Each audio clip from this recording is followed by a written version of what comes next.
कधीकधी काय होतं ना, काही जुनी कागदपत्रं आपल्या हाती लागतात आणि इतिहासाचं एक संपूर्ण पानच आपल्यासमोर उलगडतात. आज आपण पुण्यातील अशाच काही कागदपत्रांमधून एका समुदायाच्या 100 वर्षांच्या प्रवासाची एक अविश्वसनीय गोष्ट पाहणार आहोत. चला तर मग सुरू करूया. तर आपली ही गोष्ट सुरू होते 1995 सालच्या या एका अहवालापासून. हे आहे बाल समाज हनुमान मंडळ ट्रस्टच्या सार्वजनिक गणेशोत्सवाच्या 100व्या वर्षाचा अहवाल पुस्तक. फक्त ह्या एका पुस्तकावरून आपल्याला त्या प्रवासाच्या भव्यतेची कल्पना येते. तब्बल 100 वर्ष. विचार करा.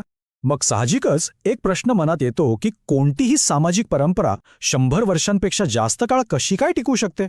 या कागदपत्रांमध्येच या रहस्याची उत्तरं दडलेली आहेत आणि तीच आपण आता शोधणार आहोत.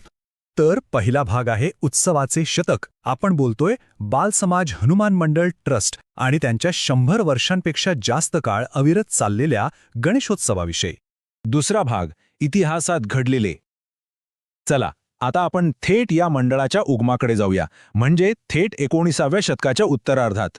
तर या मंडळाच्या स्थापनेमागे एक मोठी प्रेरणा होती. 1894 साली लोकमान्य टिळकांनी लोकांना एकत्र आणण्यासाठी धार्मिक उत्सवांना सार्वजनिक स्वरूप देण्याची एक मोठी चळवळ सुरू केली होती.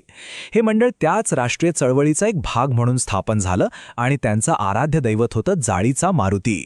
ही टाईमलाईन बघितली की आपल्याला या मंडळाच्या प्रवासाचा आवाका लक्षात येतो. 1894 मध्ये स्थापना झाली, 1944 पर्यंत एक मोठा समुदाय एकत्र आला आणि 1995 मध्ये तर त्यांनी मोठ्या थाटामाटात शताब्दी महोत्सव साजरा केला. खरंच किती मोठा ऐतिहासिक प्रवास आहे हा. आता वळूया तिसऱ्या भागाकडे, लोकांचे मंडळ.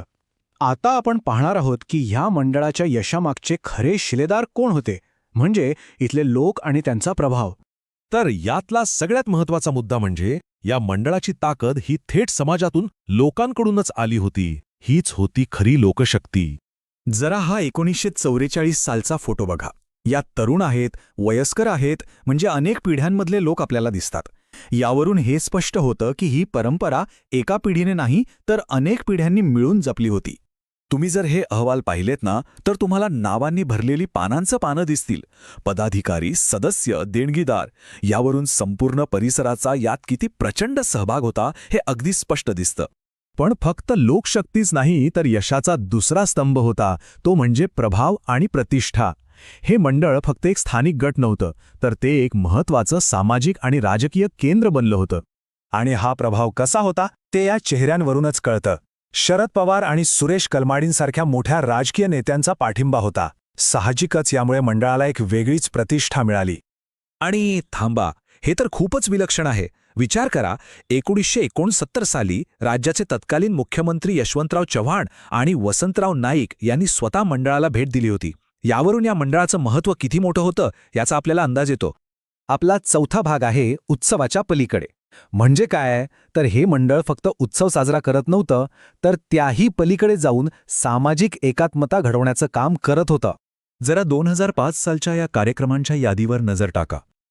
यात दहीहंडी, शिवजयंती आणि 15 ऑगस्ट तर आहेच, पण त्यासोबतच दादा रमजान शाह नियाज या कार्यक्रमाचाही उल्लेख आहे. हेच त्यांच्या सर्वसमावेशकतेचं आणि सर्व धर्मसमभावाचं किती उत्तम उदाहरण आहे, नाही का? आणि समाज जोडण्याचा आणखी एक सुंदर मार्ग म्हणजे सामुदायिक भोजन. एकत्र बसून जेवणं ही गोष्ट समाजाला एकत्र बांधून ठेवते आणि हे काम मंडळ अनेक वर्षांपासून करत आलं आहे. आता जरा आर्थिक बाजू बघूया, कारण ती पण खूप काही सांगून जाते. 1995 मध्ये मंडळाने 33,000पेक्षा जास्त वर्गणी गोळा केली होती, तर 2005 मध्ये हाच आकडा 44,000च्या पुढे गेला.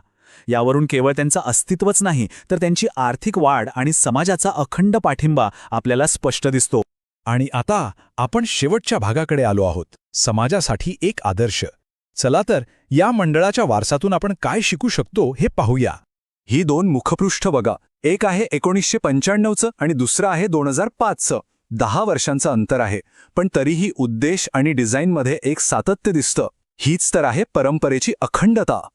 याचा अर्थ अगदी सरळ आहे. चेहरे बदलले, पिढ्या बदलल्या, पण मंडळाचं जे मूळ कार्य होतं, समाजाला एकत्र बांधून ठेवणं, ते मात्र कायम राहिलं.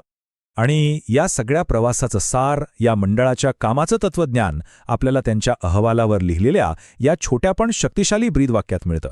एकमेकास सहाय्य करू, अवघे धरू सुपंथ. म्हणजे एकमेकांना मदत करूया आणि सर्वजण मिळून चांगल्या मार्गावर चालूया. किती सोपं आणि किती प्रभावी तत्वज्ञान आहे. आणि जाता जाता हा एक प्रश्न नक्कीच विचार करण्यासारखा आहे.